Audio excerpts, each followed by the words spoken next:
जय हिंद दोस्तों, स्वागत है आज की एक नई वीडियो में। दोस्तों आज की इस वीडियो में आप सभी के सामने कक्षा 10 संस्कृत का मॉडल पेपर लेकर के आ गया हूं, जो कि बहुत ज़्यादा इंपॉर्टेंट है। 28 फरवरी को आप सभी का संस्कृत का पेपर है, तो इस पेपर को ध्यान से देख करके जाइएगा, क्योंकि इससे आप सभी को ये पता चलेगा कि कैसे कैसे प्रश्न आपके इस बार पेपर में आने वाले हैं और कैसे क्या चीज़ें अब आपको तैयार करना चाहिए कम से कम समय में।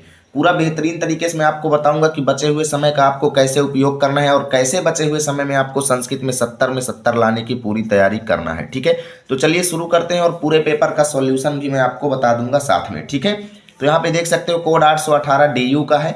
यहाँ पे अनुक्रमांक वगैरह आप सब देख सकते हो। यहाँ पे निर्देश पढ़ना है तो पढ़ सकते हो। सीधा यहाँ पे देखिएगा, खंड आ आपके बहुविकल्पीय प्रश्न पे आधारित रहेगा, ध्यान देना। जिसमें से आपका पहला प्रश्न रहेगा दोस्तों, प्रश्न संख्या 1 व 2 गद्यांश आधारित प्रश्न है। यानी कि यहाँ पे 1 और 2 प्रश्न, ये दोनों प्रश्न जो हैं ये गद्यांश पर आधारित हैं, इस वाले गद्यांश पर। और इस गद्यांश को पढ़ना है और सही उत्तर का चयन करना है। ऐसे ही एग्जाम में आपको प्रश्न पहला वाला और दूसरा वाला इसी गद्यांश से रिलेटेड मिलेंगे। देखिए, गद्यांश आपका दूसरा आ सकता है एग्जाम में, जरूरी नहीं है कि यही वाला आए। ठीक है ना, लेकिन इन प्रश्नों को कैसे हल करना है मैं आपको ट्रिक बताऊंगा। यानी पूरा ट्रिकी तरीके से आप पेपर को पास करेंगे, भले ही आपको कुछ नहीं आता, बहुत ही आसानी से आप पूरा पेपर हल कर लेंगे। जैसे देखिए, प्रस्तुत गद्यांशः कस्य पाठस्य उद्धृतः अस्ति। तो ऐसा प्रश्न आएगा तो सबसे पहले आपको ये देखना है कि इस चैप्टर में सबसे ज्यादा कौन सा, यानी इस गद्यांश में सबसे ज्यादा किसके बारे में चर्चा की गई है। तो आप देखेंगे महाकवि कालिदास यहाँ पे भी मिला आपको। ठीक है, और आगे देखते जाइएगा, कीर्ति कौमुदी देश देशांतर प्रस्तासी भारत देशे जन्म लब्ध्वा स्वकवि कर्मणा देववाणीम अलंकृमाणा स न केवलम भारतीय कवि अपितु विश्व कवि सर्वैराद्रियन्ते। तो यहाँ पे देखना है कि ये जो ऑप्शन दिए गए हैं नैतिक मूल्यानि, कहीं इसमें मिल रहा है तो कहीं पे नहीं मिलेगा। विश्व कवि रविंद्रा ढूंढोगे कहीं पे भी नहीं मिलेगा आपको। जीवनम निहितम बने शब्द ढूंढोगे इस पूरे गद्यांश में कहीं पे भी नहीं मिलेगा। आप देखेंगे कवि कुलगुरु कालिदास आपको यहीं पे मिल गया। ठीक है, पहले ही कालिदास के बारे में मिल गया, तो बस आपको ऐसे ही तुरंत टिक कर देना है। बहुत ही सिंपल सवाल रहते हैं दोस्तों। संस्कृत का पेपर आपका बहुत आसान आएगा, टेंशन मत लो। देखिए, संस्कृत कवि नाम मुकुटमणि का अस्ति, यानी संस्कृत के कवियों में मुकुटमणि कौन है।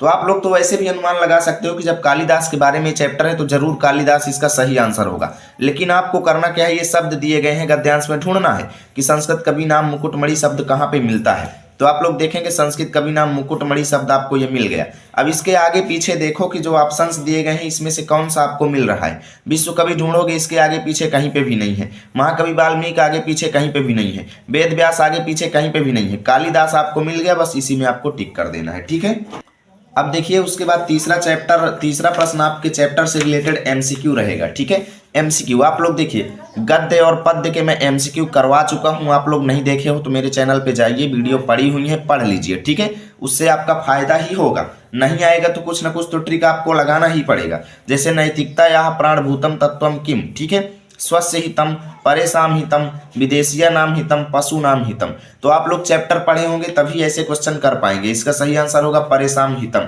जो क्वेश्चन आपको नहीं आता उसे छोड़ना नहीं है बिल्कुल भी, उसको बाद में करना है। शायद इधर उधर से दोस्त वगैरह कोई बता दें, नहीं बताते हैं तो लास्ट में आपको या तो कहे पहला कर देना है, या किसी में C कर देना है, किसी में B कर देना है, किसी में D कर देना है। मैं कहता हूँ 20 के 20 अगर आप गलत लगा करके भी आओगे तब भी आपका 3 से 4 अंक सही हो जाएगा। ठीक है, 3 से 4 सही हो जाएगा। छोड़ दोगे तो कुछ नहीं मिलेगा। ऐसे ऐसे ही आपको अंक इकट्ठे करने हैं और धीरे धीरे आप 23+ हो जाओगे और इससे आप अच्छे खासे अंक बना लोगे। टेंशन मत लो। अभी देखिए आगे संस्कृत का पेपर बहुत आसान है, आगे आप सब कुछ कर लोगे। जैसे देखिए, व्यासस्य कृति अस्ति, व्यास की कृति कौन सी है, रामायणम, तो ये गलत हो जाएगा। श्रीमद् भगवद गीता मेघदूतम भाषा, तो ये दोनों गलत हैं, आपका श्रीमद् भगवद गीता सही हो जाएगा।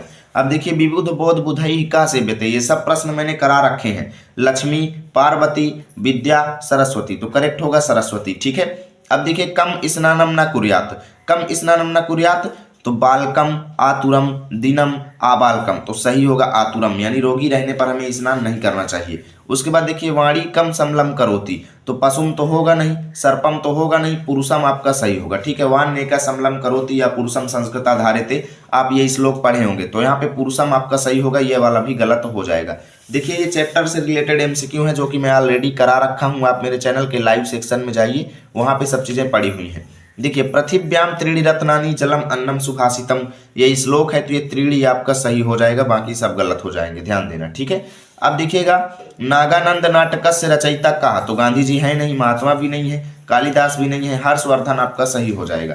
अब देखिए अगला है, सुमेधा कस्माह पुत्री आसीत, विनयस्य, रंभायाः, चपलायाः, रमानाथस्य। तो करेक्ट आंसर होगा विनयस्य। ठीक है, आपका विनय वाला सही हो जाएगा पहला ऑप्शन।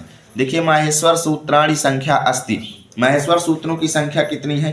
तो 14 होती है। ऑप्शन बी पे आपको टिक करना है, बाकी सब गलत हो जाएंगे। अब देखिए यड़ प्रत्याहार के अंतर्गत आने वाले वर्ण है, तो प्रत्याहार पहचानने की मैं आपको ट्रिक बताता हूँ। ठीक है, ध्यान देना। जब भी आपको प्रत्याहार देना तो आपको पहला अक्षर देखना है, पहला अक्षर जिसमें नहीं है वो तुरंत रिजेक्ट हो जाएगा। जैसे यहाँ पे देखेंगे यहाँ से शुरू हो रहा है तो ये गलत हो जाएगा, इसको नहीं सही करेंगे। अब देखो इन तीनों में, इस दोनों में, इनमें से कोई नहीं है तो होगा नहीं। ठीक है, ध्यान देना, ये दोनों या से शुरू हो रहे हैं। ठीक है ना, लेकिन आपको ये देखना है कि लास्ट वाला किसमें नहीं है। जैसे इसमें देखें तो या है वरट लड़, ठीक है, ला तक जाना चाहिए तो ये ला तक जाता है, जबकि ये माँ तक पहुंच गया, तो ये वाला आपका गलत हो जाएगा। ठीक है, आपका ये वाला सही हो जाएगा। ऐसे आपको माहेश्वर सूत्र नहीं पढ़े हो तो देखो 14 माहेश्वर सूत्र हैं, आप याद कर लो, क्योंकि 2 अंक इससे आपके बनेंगे, 2 अंक इससे बनेंगे, ये बात 100% कन्फर्म है। ठीक है, इस तरीके से आपको देखना है। उसके बाद देखिए दोस्तों, अहम गच्छामी में संधि कौन सी है? तो ध्यान देना, ऊपर ये बिंदु लगी हुई है, जब भी ये बिंदु आपको लगा मिल जाए तो तुरंत समझ जाना कि अनुस्वार संधि है। संधि पहचानने की ट्रिक क्या है? ऑलरेडी मेरे चैनल पे अपलोड है, आप लोग जाकर के देख लो। संधि, आप कोई भी संधि हो जो आपके सिलेबस में मैं सब पढ़ा रखा हूँ। देखिए विसर्ग का उच्चारण स्थान क्या होता है? तो इसका करेक्ट आंसर क्या होगा? देखिए अकुह विसर्जनीय नामक कंठा, सूत्र आप लोग पढ़े होंगे तो कंठ आपका सही होगा, अकुह विसर्जनीय नामक कंठा। ठीक है ना, पूरे सूत्र जो है उच्चारण स्थान के सब आपको पढ़ लेना है दोस्तों। चतुर्थी विभक्ति, पहला ऑप्शन है चतुर्थी विभक्ति एक वचन, दूसरा है पंचमी विभक्ति द्विवचन, तीसरा प्रथमा विभक्ति द्विवचन, चौथा है सप्तमी विभक्ति एक वचन। तो आपका करेक्ट आंसर होगा प्रथमा विभक्ति द्विवचन। ठीक है, देखिए खास खास शब्द रूप आप लोग याद कर लीजिए जो आपके सिलेबस में है। उसके बाद देखिए त्रिभुवनम शब्द में समास क्या है? शुरू में ही आपको संख्यावाची मिल गया, तो आपको जहां पे भी पहले संख्यावाची मिल जाए तुरंत द्विगु समास में टिक कर देना है, टेंशन नहीं लेना है। आगे देखिए पठेत किस लकार का रूप है? तो आप लोग जानते होंगे पठेत, पठेताम, पठेयु, पठे, पठेतम, पठेत, पठेयम, पठेयु, पठेम। ठीक है, तो विधि लिंग लकार का रूप है, तो आपको यहाँ पे सी वाले में टिक करना है। वृक्षात में कारक क्या है? तो यहाँ पे देखेंगे वृक्षात यानी वृक्ष से, ठीक है, अपादान से यानी अलग होने के अर्थ में। तो यहाँ पे पहला ऑप्शन है करण, दूसरा है अपादान, तीसरा है संप्रदान, चौथा इनमें से कोई नहीं। तो बस आपको अपादान में टिक कर देना है, क्योंकि आप लोग जानते हैं कर्ता ने कर्म को करण से के द्वारा संप्रदान के लिए अपादान से। ठीक है, तो अपादान आपका सही हो जाएगा। यहाँ पे देखिए वृक्षात पत्रा पतंती यानी वृक्ष से पत्रे गिरते हैं अलग होने के अर्थ में, तो अपादान से अलग होने के अर्थ में होता है, सी आपका भी सही हो जाएगा। आगे देखिए छात्रस चलती का संधि विच्छेद क्या होगा? छात्रस चलती, छात्र चलती, छात्रों चलती, छात्रा चलती, ये आपका सही होगा। संधि विच्छेद कैसे होता है ट्रिकी तरीके से मैं बना रखा हूँ, चैनल पे जाइए। अनुभूय में प्रत्यय कौन सा है? ऑप्शन है कत्वा, दूसरा है ल्यप, तीसरा है टॉप, चौथा है अनियर। तो करेक्ट आंसर होगा ल्यप। ठीक है, अब देखिए वर्णनात्मक प्रश्न आपके आते हैं, खंड व वर्णनात्मक प्रश्न ऐसे ही बोर्ड एग्जाम में आएंगे। दिए रहेंगे 2 गद्यांश, जिसमें से किसी एक गद्यांश का आपको हिंदी में ट्रांसलेशन करना पड़ेगा। ठीक है, देखिए 2 गद्यांश दिए गए हैं, ये कालिदास चैप्टर का है, दूसरा है रविन्द्रनाथ टैगोर वाले चैप्टर का यानी विश्व कवि रविंद्र हाटी। ठीक है, दोनों में से किसी एक का आपको हिंदी में अनुवाद करना होगा। और ध्यान देना बोर्ड एग्जाम में अगर कोई ऐसा गद्यांश आ जाए जिसका आपको हिंदी में ट्रांसलेशन आता ही नहीं, जिसको आपने कभी पढ़ा ही नहीं है, तो उसमें आपको ट्रिक लगाना है। ध्यान देना, छोड़ दोगे आपको 4 अंक में से 1 भी अंक नहीं मिलेगा, 1 पैसे भी नहीं मिलेंगे, 1 पैसा आपको अंक नहीं मिलेगा। वहीं पे आप करेंगे क्या? प्रश्नोत्तर संख्या 4 डाल दो और का वाला ऑप्शन डाल दो। ठीक है, ये बिंदी हटा हटा करके सीधा इसको हिंदी के रूप में लिख दो। ठीक है, जैसे अब वस्तुतः था तो केवल वस्तुत लिख दो, कालिदासा है तो केवल कालिदास लिख दो, मूर्धन्यतम है तो इस बिंदु को हटा को मूर्धन्य लिख दो, भारतीय है तो भारतीय लिख दो, कवि रस्ती है तो कवि है लिख दो। ठीक है, ऐसे ही इसके पीछे के ये 2-3 शब्द काट काट करके आपको लिखते जाना है, ध्यान देना। ठीक है, ऐसे ही 2-3 शब्द काट काट करके आपको लिखते जाना है, ध्यान देना। ऐसे ही बोर्ड एग्जाम में करना। देखिए वास्तव में कालिदास मूर्धन्य भारतीय कवि हैं, एक और उनकी रचनाओं में काव्य के उचित गुणों का समाहार दिखाई देता है, तो दूसरी ओर भारतीय जीवन पद्धति की सर्वांगीणता वहां पे सुशोभित होती है। काव्य उत्कर्ष की दृष्टि से उनका काव्य मानव मन की सूक्ष्म अनुभूतियों का इंद्रधनुष किसी भी सहृदय के चित्त को आवर्जित करने में पार है, अर्थात सक्षम है। ठीक है, किसी भी व्यक्ति के चित्त को अपनी तरफ खींचने में, आकर्षित करने में वो सक्षम है। प्रकृति भी अपनी जड़ता को छोड़कर सभी जगह उनके काव्यों में मानव की सहचरी के रूप में कार्य करती है। ठीक है, अब देखिए दूसरा है रविन्द्रनाथ के जन्म कलिकाता नगर में यानी कलकत्ता नगर में एक षष्ठाधिकारास दशतमे ख्रीष्टाब्दे मई मासस्य सप्तमे दिवसे यानी 7 मई 1861 को अभवतमा ने हुआ। यानी रविन्द्रनाथ टैगोर का जन्म कलकत्ता नगर में 7 मई 1861 को मई महीने में सप्तमी तिथि को हुआ। ठीक है। अस्य जनका माने इनके पिता देवेंद्रनाथ थे और जननी इनकी शारदा देवी थी। ठीक है। रविंद्र का जन्म एक संभ्रांते समृद्धे ब्राह्मण कुले जातम यानी संपन्न ब्राह्मण परिवार में हुआ।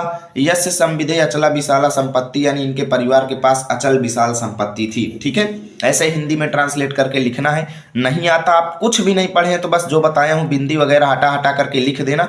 एग्जामिनर कोई भी होंगे तो 4 में से 1 अंक आपको जरूर देंगे और छोड़ दोगे तो कुछ नहीं मिलेगा। देखिए किसी एक पाठ का आपको सारांश लिखना है। कवि कुलगुरु कालिदास का लिख सकते हो। अब देखिए सारांश काफी ज्यादा लोगों को नहीं आता, तो मित्रों सारांश अगर आपको नहीं आता, नहीं याद कर पाते हो तो कालिदास के जीवन के बारे में कुछ तो आपके गुरुजी ने पढ़ाया होगा। वो पढ़ाए होंगे कि कालिदास महामूर्ख थे, वो जिस डाल में बैठे थे उसी डाल को काट रहे थे। ठीक है। जंगल में रहते थे तो कई बार उनका विवाह एक विद्वान स्त्री के साथ हुआ, फिर उस विद्वान स्त्री ने उनको क्या कर दिया, उनको फटकारा, जिससे उन्होंने वैराग्य ले लिया और बाहर चले गए और फिर बाद में जाकर माँ काली की भक्ति करके उन्होंने ज्ञान को प्राप्त किया। तो उनके बारे में कुछ जानते हो बस उसी को लिख देना। अब मैं कहता हूँ 4 अंक का आपका ये सारांश है तो 2 अंक आपको एग्जामिनर जरूर देगा। ठीक है। ऐसे ही संस्कृत में आप पास होगे। दूसरा ऑप्शन है जीवनम निहितम बने। ठीक है। तीसरा है नैतिक मूल्यानि। अब देखिए यहाँ पे तीसरा प्रश्न है निम्नलिखित श्लोकों में से किसी एक श्लोक की हिंदी में व्याख्या करना है। देख सकते हो अभिवादनशील नित्यम वृद्धोपसेविनः चत्वारि तस्य वर्धन्ते आयुर्विद्या यशोबलम। सबसे पहले देखो इंपॉर्टेंट। दूसरा देखिए सर्वपर्वसम दुखम सर्वमात्वसम सुखम एतद्विधा समासेन लक्षणम सुख दुःखयो। 2 में से किसी एक का करना है। अब यहाँ पे किसी एक सूक्ति की हिंदी में व्याख्या करना है। समत्वम योग उच्चयते पांडवा नाम महारथम सर्वपर्वसम दुखी, सभी महत्वपूर्ण करीब। उसके बाद देखिए यहाँ पे किसी एक श्लोक का संस्कृत में अर्थ लिखना है। 2 दिए गए हैं। बहुत ही अच्छी ट्रिक बताऊंगा इसको करने की। देखिए 4 अंक आपको मिलेंगे पूरे, इसमें आपका एक भी अंक नहीं कटेगा। जैसे श्लोकस्तु श्लोकताम याति यत्र तिष्ठन्ति साधवः लकारो लुप्यते यत्र तत्र तिष्ठन्ते असाधवः। तो प्रश्नोत्तर संख्या डाल दो, उसके बाद आपको कुछ नहीं करना, सीधा आंसर डाल दो। ठीक है। आंसर डाल के ये वाला श्लोकताम को पहले लिख दो, श्लोकस्तु को दूसरे नंबर पे लिख दो, यत्र को तीसरे नंबर पे लिख दो, याति को चौथे नंबर पे लिख दो, साधवा को 5वें नंबर पे लिख दो, तिष्ठन्ति को 6वें नंबर पे लिख दो। यानी इसको इधर करो, इसको इधर करो, इसको इधर करो, इसको इधर करो, इसको इधर करो, इसको इधर करो, यानी इधर उधर पलट पुलट के लिख देना है दोस्तों। क्योंकि संस्कृत का ये रूल होता है कि आप किसी भी वाक्य को किसी भी तरीके से तोड़ मरोड़ करके किसी भी तरीके से लिख सकते हो। ये इंग्लिश नहीं है दोस्तों कि पहले कर्ता फिर क्रिया फिर ये होगी दुनियादारी होगी, ये सब इसमें नहीं है। संस्कृत का ये रूल है कि आप पहले कर्ता बाद में क्रिया, पहले क्रिया बाद में कर्ता, जो आपकी इच्छा हो वो यूज कर सकते हैं। ठीक है। आप लोग पढ़े होंगे कक्षा 10 संस्कृत का एक चैप्टर है संस्कृत भाषाया महत्वम, उसमें ये चीज बताई गई है। देखिए वाच्यम श्रद्धा समेतस्य प्रच्छतस्य विशेषतः प्रोक्तम श्रद्धा विहीनस्य याप अरण्य रुदितोपमः। तो श्रद्धा को पहले लिख दो, वाच्यम को दूसरे नंबर पे, प्रच्छतस्य को पहले लिख दो, समेतस्य को दूसरे नंबर पे, इधर उधर सबको पलट के लिख देना है। ठीक है। अब देखिए एक पात्र का आपको चरित्र चित्रण हिंदी में करना है। महात्मना संस्मरणानी पाठ के आधार पे गांधी जी का, कारुणिको जिमूत वाहना पाठ के आधार पे जिमूत वाहन का, वयम भारतीय पाठ के आधार पे अध्यापक का। ठीक है। अब देखिए यहाँ पे किसी एक प्रश्न का आपको उत्तर संस्कृत में लिखना है। रमानाथम रक्तम का आददात तो सुमेधा ने दिया था। ठीक है। और देख सकते हो 2 अंक का ये प्रश्न है।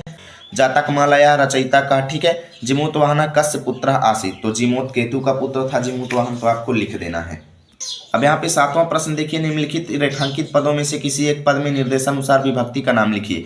मात्र 2 शब्द लिखने के आपको यहाँ पे 2 अंक मिलेंगे, इसलिए इसकी ट्रिक जा करके देख लो। किसी भी वाक्य में हम विभक्ति कैसे पहचानते हैं, किसी भी शब्द में, आप ये ट्रिक मैं बनाया हूँ, जा करके देख लेना।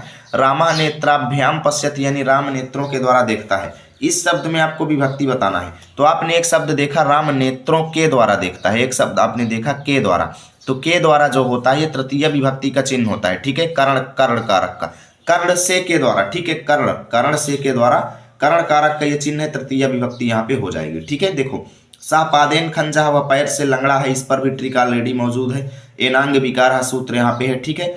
बालका विद्यालय पठत यानी बालक विद्यालय में पढ़ता है। ठीक है। में सप्तमी विभक्ति में पर पे यहाँ पे आ चुका है। ठीक है। में पर पे जहाँ पे आ जाए वहाँ पे सप्तमी विभक्ति रहेगी। ये ट्रिक आप डिटेल में जा करके देख लो, एक वीडियो में बड़ी हो जाएगी वीडियो। निम्नलिखित में से किसी एक पद में आपको प्रत्यय लिखना है। आगत्य में, पीत्वा में, चलनीय में, 3 में से किसी एक में लिख देंगे। किसी एक का वाच्य परिवर्तन, इस पर भी ट्रिक मौजूद है। आप लोग पढ़ते नहीं हो, अन्यथा सब चीज़ें मैंने अपने चैनल पे अपलोड कर रखी है। स माम रक्षति, ठीक है, स प्रश्नम पृच्छति रमेश गम्यते, बहुत ही सिंपल चीज़ें हैं और एक लाइन लिखने का आपको 3 अंक यहाँ पे मिल रहा है। तो ऐसे क्यों छोड़ रहे हो भाई, मात्र एक लाइन आपको लिखना पड़ेगा, 3 अंक आपको मिल जाएगा। अब देखिए निम्नलिखित वाक्यों में से किन्हीं 3 वाक्यों का संस्कृत में अनुवाद करना है। काशी विशाल नगरी है, कुछ नहीं आता तो सीधा प्रश्नोत्तर डालो, पहला नंबर डाल के, काशी है तो इसको काशी लिख दो ऐसे, काशी, विशाल है तो इसको विशाला लिख दो, विशाला लिख दो, आगे 2 बिंदु जोड़ दो, नगरी है तो नगरी लिख दो, नगरी, फिर अस्ति, ठीक है। कुछ नहीं आता यार, ऐसे बनाओ, 6 अंक में से 2 अंक आपको जरूर मिलेंगे, छोड़ दोगे कुछ नहीं मिलने वाला।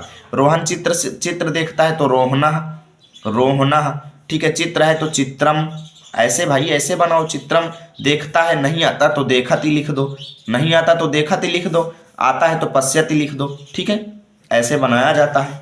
देखिए मैं पिता के जी के साथ बाजार जाता हूँ, ठीक है, तो मैं को अहम कहते हैं, अहम लिख दो। कहता हूँ कॉपी खाली मत छोड़ो, आप कुछ भी लिखो, कुछ भी लिखोगे तो कोई भी एग्जामिनर आपको फेल नहीं करेगा, बस आपको गाली गलौज अपशब्द नहीं लिखना है। जो आप गाना लिख के पास होना चाहते हैं उससे अच्छा है आप ऐसे लिखो, लिखो प्रश्न से रिलेटेड ही, गाना सॉन्ग वगैरह वहाँ पे ना लिखो, ठीक है। आज मैं प्रयाग जाऊँगा, इस पर भी लिख सकते हो। मैं पवित्र जल में स्नान करता हूँ, बस आपको मैं को अहम लिख देना है, पवित्र को पवित्रा लिख देना है, जल को जलम लिख देंगे, स्नानम मन स्नानम, करता हूँ को करोति लिख दो, नहीं आता तो करता हूँ बस लिख दो, ठीक है, कुछ लिखो। अब देखिए 8 वाक्यों में आपको निबंध लिखना है, किसी एक पर 8 अंक आपको पूरे मिलेंगे मात्र 8 लाइन लिखने का। तो इस पर ट्रिक ऑलरेडी मौजूद है, फिर भी मैं हल्का हिंट आपको दे देता हूँ कैसे लिखना है। जैसे आप अनुशासन पर लिख रहे हैं निबंध, तो आपको अनुशासन से रिलेटेड, देखिए अनुशासन से रिलेटेड हिंदी में आपको सबसे पहले लिख लेना है, ठीक है। या परोपकार से लिख रहे हैं तो देखिए दूसरों के लिए किया गया उपकार ही परोपकार कहलाता है। सबसे पहले आप ये लिख दो, फिर दूसरों के जैसे लिखे आप तो इसके आगे आप 2 बिंदु लगा दो, के लिए तो इसके आगे 2 बिंदु लगा दो, ठीक है, लिए लिखे तो इसके आगे 2 बिंदु लगा दो, किया गया लिखे तो ऊपर 1 बिंदु लगा दो, ठीक है, गया लिखे तो आप ऊपर बिंदु लगा दो। ऐसे उसको संस्कृत लैंग्वेज में ट्रांसलेट कर दो, ठीक है। कहने का मतलब ये है कि आगे बिंदु, ऊपर बिंदु, नीचे बिंदु, इधर बिंदु, उधर बिंदु, कहीं पे माँ जोड़ दो, ठीक है, कहीं पे माँ जोड़ दो। ऐसे आप जोड़ दोगे ना तो वो संस्कृत जैसे लैंग्वेज लगने लगेगी। और रही बात 8 अंक की, तो भाई 8 तो ऐसे में मिलने वाला नहीं है, मैं 100% बता दूं। लेकिन कोई भी एग्जामिनर आपको 2 से 3 अंक जरूर देंगे, मैं ये 100% कहता हूँ। आपको 8 लाइन से ज़्यादा लिखना है। जब आप इस ट्रिक का यूज करेंगे ना तो कम से कम आपको 11-12 लाइन लिखना है, ठीक है, ध्यान देना। अब देखिए यहाँ पे संस्कृत में वाक्य प्रयोग करना है। जैसे नाम है तो यहाँ पे लिख दो तव नाम किम अस्ति, ठीक है, ऐसे लिख दो, किम अस्ति, तुम्हारा नाम क्या है, ठीक है, ऐसे लिख दो। नहीं आता तो कुछ भी यार जोड़ दो, तस्य नाम रमेशः अस्ति, ठीक है, रमेश अस्ति। ऐसे आपको बनाना है, कुल मिलाकर के ये बात है, ठीक है। आदाय हो गया, आकाशे हो गया, कुछ नहीं आता बस इसके आगे जैसे आकाशे शब्द का उपयोग करना है। नहीं आता आपको, कुछ नहीं आता, आप एक शब्द नहीं जानते तो आकाशे मेघा लिख दो, बादल गर्जंती लिख दो, गरजते हैं, ठीक है। बस ऐसे बनाया जाता है दोस्तों, बहुत ही सिंपल चीज़ें हैं ये सब। तो यहाँ से आपका पेपर खत्म हुआ। उम्मीद करता हूँ आपको वीडियो अच्छी लगी होगी। प्लीज़ वीडियो को लाइक करो, दोस्तों के पास शेयर करो।